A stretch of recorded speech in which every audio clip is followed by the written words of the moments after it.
पाकिस्तान के नए पीएम बनने के बाद शहबाज शरीफ के लिए आसान नहीं है रहा। उनके सामने बढ़ती महंगाई और डूबती अर्थव्यवस्था जैसी चुनौतियां। पीएम मोदी ने दी बधाई, साथ ही में कश्मीर राग पर भी दिया जवाब। रूस के साथ ऑयल डील पर बोले जयशंकर, भारत जितना एक महीने में मास्को से लेता है तेल। यूरोप के देश दोपहर तक कर लेते हैं खरीदारी। शिमला निजी शिक्षण संस्थान नियामक आयोग पहुंचे मानव भारती के छात्र, अध्यक्ष से डिग्री दिलाने की लगाई गुहार, 2 साल से कर रहे इंतजार। हिमाचल प्रदेश आप में गहराया संकट, नेताओं का बीजेपी में जाना जारी, पार्टी ने भंग की इकाई। पीएनबी के साथ किए गए फ्रॉड में नीरव मोदी का करीबी सुभाष शंकर परब को सीबीआई ने किया अरेस्ट, मिस्र से गिरफ्तार कर मुंबई लाया गया। और भारत के बड़े शहरों में प्रदूषण के कारण बढ़ रही मौतों की संख्या, शहरों का बुरा हाल, पराली जलाना बड़ा कारण।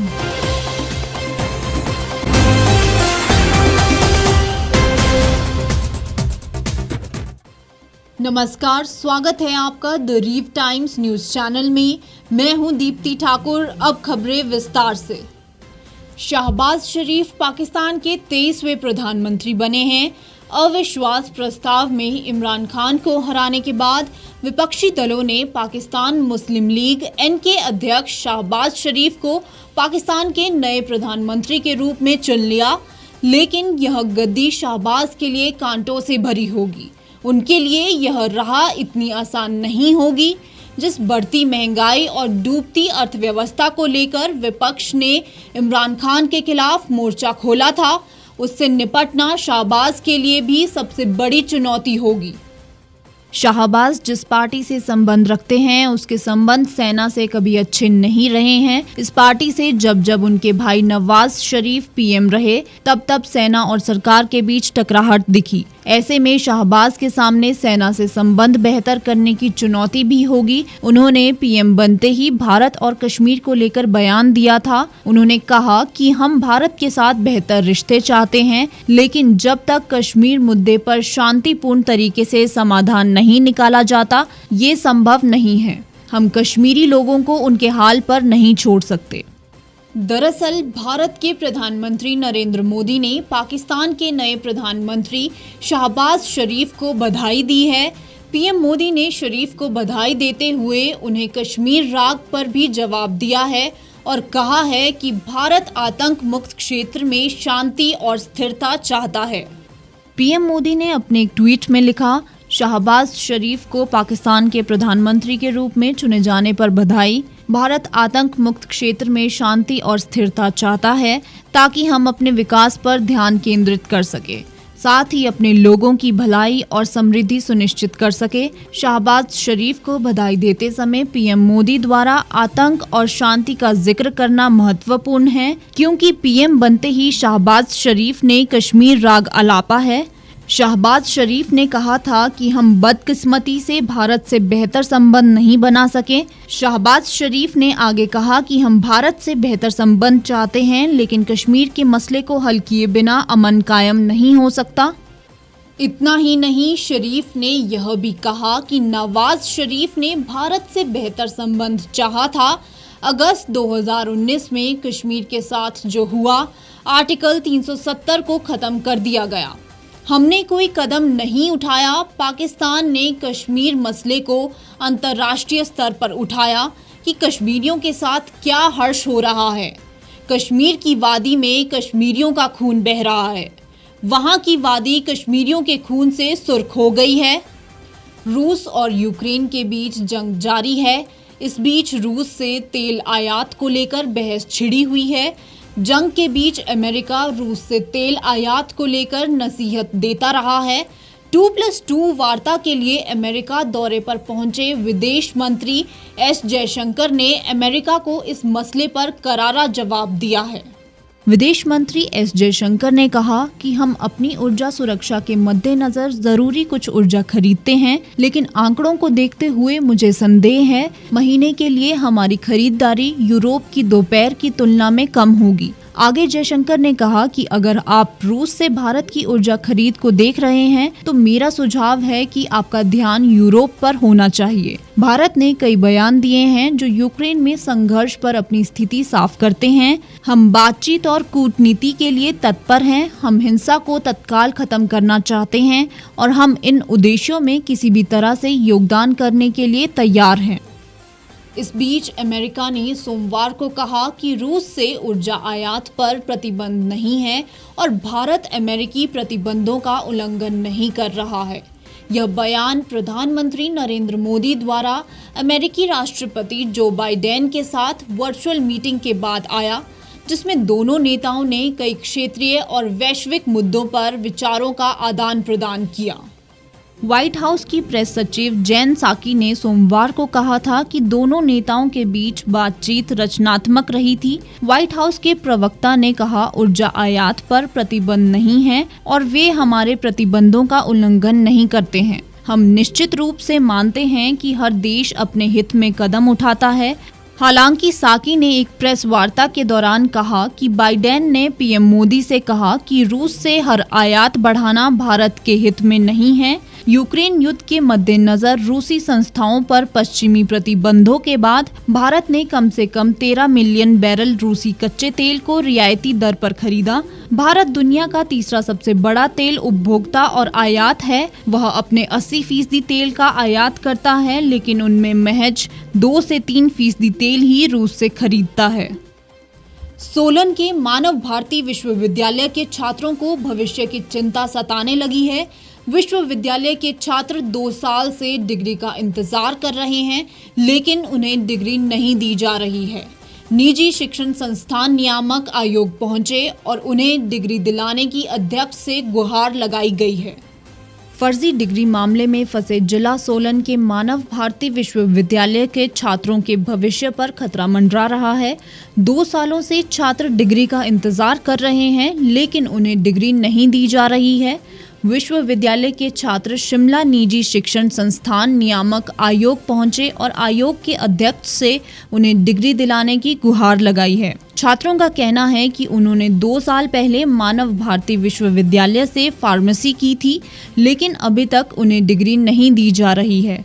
उन्होंने कहा कि रेगुलरिटी कमीशन में 2 दिन पहले आए थे और आज दोबारा अध्यक्ष से बैठक हुई है।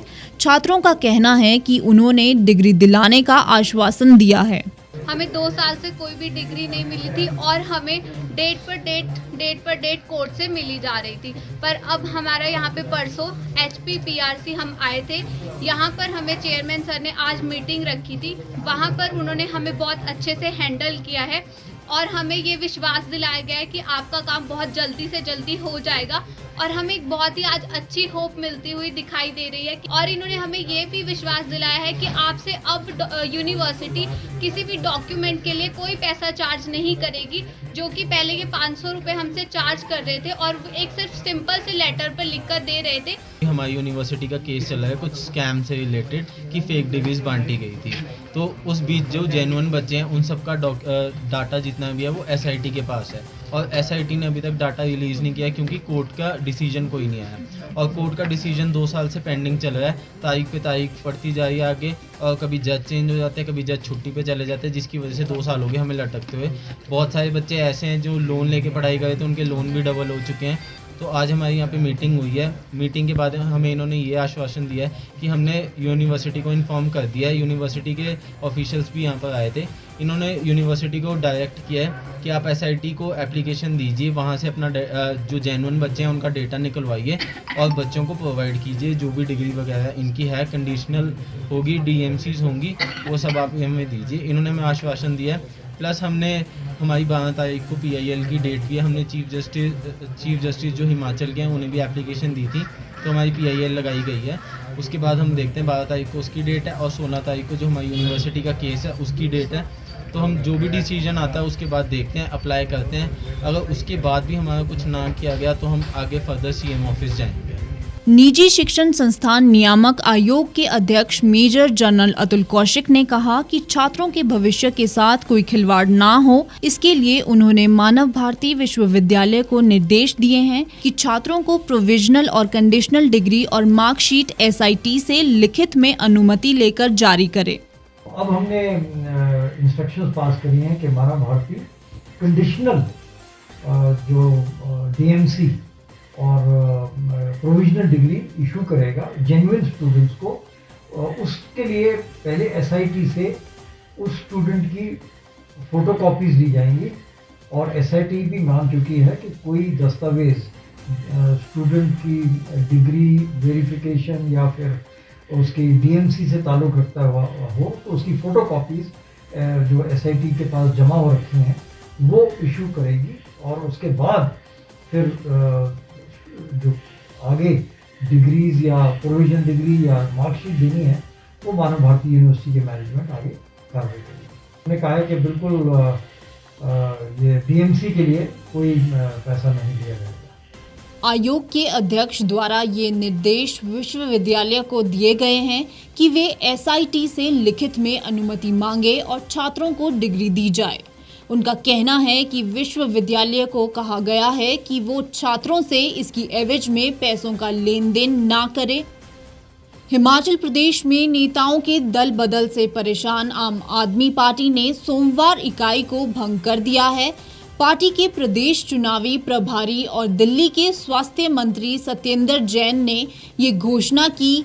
खास बात है कि हाल ही में आपने प्रदेश प्रमुख समेत कई बड़े नेताओं ने भारतीय जनता पार्टी का दामन थाम लिया था।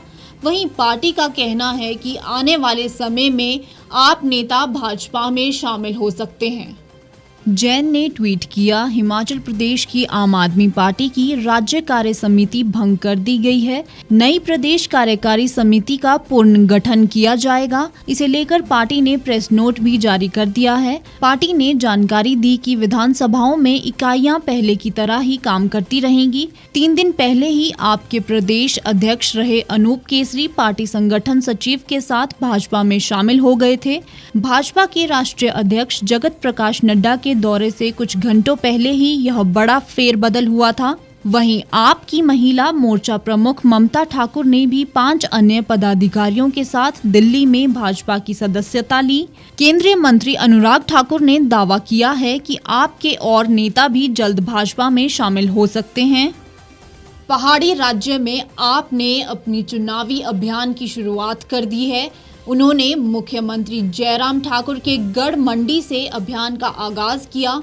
दिल्ली के मुख्यमंत्री और आपके राष्ट्रीय संयोजक अरविंद केजरीवाल ने पंजाब के CM भगवंत मान के साथ 6 अप्रैल को रोड शो किया था। इसके अलावा आपने शिमला नगर निगम चुनाव लड़ने का भी ऐलान कर दिया है। पंजाब नेशनल बैंक से धोखाधड़ी कर भागे हीरा कारोबारी नीरव मोदी के करीबी सुभाष शंकर परब को CBI ने अरेस्ट कर लिया है। उसे मिस्र की राजधानी काहिरा से गिरफ्तार कर मुंबई लाया गया है। इंटरपोल ने 2018 में परब के खिलाफ रेड कॉर्नर नोटिस जारी किया था। परब नीरव मोदी का बेहद करीबी रहा है और उसकी कंपनी फायर स्टार डायमंड्स में डिप्टी जनरल मैनेजर के तौर पर काम कर चुका है। CBI सूत्रों का कहना है कि सुभाष शंकर परब को मुंबई लाते ही हिरासत में ले लिया गया। CBI ने 31 जनवरी 2018 को नीरव मोदी के खिलाफ केस दर्ज किया था। PNB के साथ किए गए फ्रॉड में उसकी भी भूमिका बताई जा रही है। इसी के तहत उसे गिरफ्तार करके प्रयास किए जा रहे हैं, जिसमें अब जाकर सफलता मिल पाई है। इसके अलावा उसकी कंपनी फायर स्टार ग्रुप भाई निशाल अंकल मेहुल चौकसी के खिलाफ भी केस दर्ज किया गया था। यही नहीं, कंपनी के कई अन्य अधिकारियों और कर्मचारियों पर भी केस फाइल किया गया था। नीरव मोदी समेत इन लोगों पर आरोप है कि इन्होंने पंजाब नेशनल बैंक के साथ 13,780 करोड़ रुपए की धोखाधड़ी की थी। CBI ने अपनी जांच में बताया है कि नीरव मोदी और मेहुल चौकसी की कंपनियों ने कुल मिलाकर 20,600 करोड़ रुपए की धोखाधड़ी की थी। एजेंसी ने अपनी जांच में बताया कि 2011 से 2017 के दौरान कुल 23,780 करोड़ रुपए का लोन नीरव मोदी और मेहुल चौकसी की कंपनियों को जारी किया गया था। नीरव मोदी के करीबी को गिरफ्तार कर मुंबई लाए जाने को एजेंसियों की बड़ी सफलता माना जा रहा है। हालांकि अब भी नीरव मोदी और मेहुल चौकसी भारतीय एजेंसियों की पहुंच से दूर है, जिनका प्रत्यर्पण कर भारत लाए जाने की कोशिशें लगातार की जा रही है। इसके अलावा शराब कारोबारी विजय माल्या को भी भारत लाए जाने की कोशिशें की जा रही है। भारत में एयर पॉल्यूशन को लेकर एक रिसर्च में पता चला है कि बड़े शहरों में स्थिति काफ़ी खराब हो चुकी है। यहाँ पिछले कुछ सालों में करीब 1 लाख लोगों की कम उम्र में मौत हो गई है। दक्षिण एशिया के शहरों में वायु प्रदूषण के प्रकोप से कम आयु में लोगों की मौत के मामले बढ़े हैं। बांग्लादेश के ढाका में ऐसे सर्वाधिक मामले आए जिनकी संख्या 24,000 थी। इसके साथ ही भारत के मुंबई, बेंगलुरु, कोलकाता, हैदराबाद, चेन्नई, सूरत, पुणे और अहमदाबाद में ऐसे कुल 1 लाख मामले सामने आए। ब्रिटेन में हुए एक नए रिसर्च में पता चला है कि भारत के बड़े शहरों में वायु प्रदूषण के कारण कम उम्र में लोगों की होने वाली मौत के मामले तेजी से बढ़ रहे हैं। पिछले कुछ सालों में यह संख्या लगभग 1 लाख तक पहुंच गई है। यूनिवर्सिटी ऑफ ब्रिंगिंगम और यूनिवर्सिटी कॉलेज लंदन में शोधकर्ताओं के नेतृत्व में यह रिसर्च पिछले सप्ताह साइंस एडवांसेस में पब्लिश किया गया। इसमें कहा गया कि तेजी से बढ़ते उष्णकटिबंधीय शहरों में 14 साल में करीब 1,80,000 लोगों की मौत वायु प्रदूषण से बढ़ने की वजह से हुई, जिन्हें बचाया जा सकता था। प्रमुख शोधकर्ता डॉक्टर करण वोरा ने कहा कि जमीन साफ करने और कृषि की पराली के लिए निस्तारण के लिए जैव ईंधन को खुलेआम जलाना उष्णकटिबंधीय प्रदेशों में एयर पोल्यूशन तेजी से बढ़ने का बड़ा कारण रहा है। हमारा विश्लेषण कहता है कि इन शहरों में वायु प्रदूषण के लिए नए युग में प्रवेश कर रहे हैं। कुछ शहरों में स्थिति 1 साल में इतनी बिगड़ रही है जितनी दूसरे शहरों में 1 दशक में बिगड़ती है। इस बुलेटिन में फिलहाल इतना ही। बाकी तमाम खबरों के लिए आप जुड़े रहिए और देखते रहिए द रीव टाइम्स।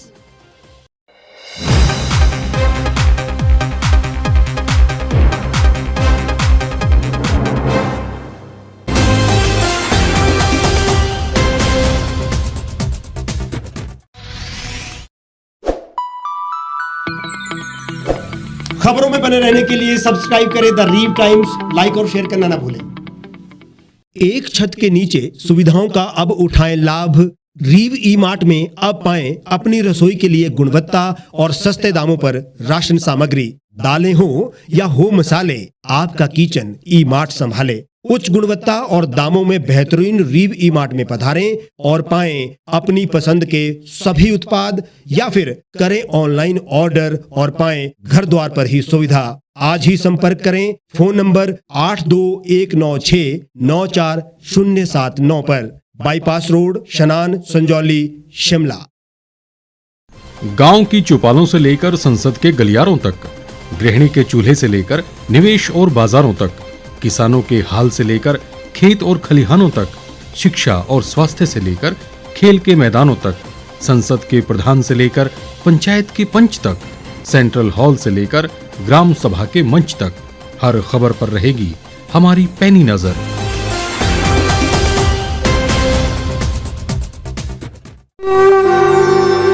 भारतवर्ष, जिसे आप दशकों से सुनते आए हैं कि सोने की चिड़िया थी। इसके पंख पहले मुगलों ने कुतरे, फिर अंग्रेजों ने, और आज राजनीतिक प्राणी कोई कोर कसर नहीं छोड़ रहे। आज भी लगभग 25 करोड़ लोग रात को भूखे सोते हैं। करीब 2 करोड़ लोगों के पास घर नहीं है। भ्रष्टाचार में हमारा 176 देशों में 80 नंबर आता है। औसतन 100 महिलाओं के साथ हर दिन ज्यादतियां होती है और ना जाने क्या क्या। देश की संसद से कुछ ही दूरी पर चादर लपेटे सैकड़ों लोग सुबह नील गगन के नीचे सोए हुए मिलते हैं। क्या आप एक ऐसे भारत की परिकल्पना नहीं करना चाहेंगे जहां कुछ ऐसा किया जाए कि 1 वर्ष के भीतर देश में कोई भिखारी या लाचार भी आश्रयहीन न रहे? लोगों को सभी सरकारी सेवाएं घर द्वार पर ही प्रदान की जाएं, ताकि दफ्तर या कर्मचारी के चक्कर ना काटने पड़े। भ्रष्टाचार जड़ से समाप्त हो जाएगा। सेवा प्रदाताओं की पब्लिक रेटिंग यानी जनाकलन और तकनीक द्वारा अपराधों का शून्यकरण किया जाए। स्वास्थ्य और आधारभूत शिक्षा सभी के लिए समान गुणवत्ता के साथ निशुल्क प्राप्त हो और भी बहुत कुछ। यदि आप इस पवित्र राष्ट्र निर्माण यज्ञ का हिस्सा बनना चाहते हैं तो आज ही राष्ट्रीय लोक नीति पार्टी से जुड़ें। अब देश राजनीति से नहीं, लोक नीति से चलेगा। विजिट करें वेबसाइट rashtriyalokniti.org।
लेटेस्ट खबरों के लिए आप यूं ही देखते रहिए द रीव टाइम्स। लाइक, शेयर और सब्सक्राइब करना ना भूलें।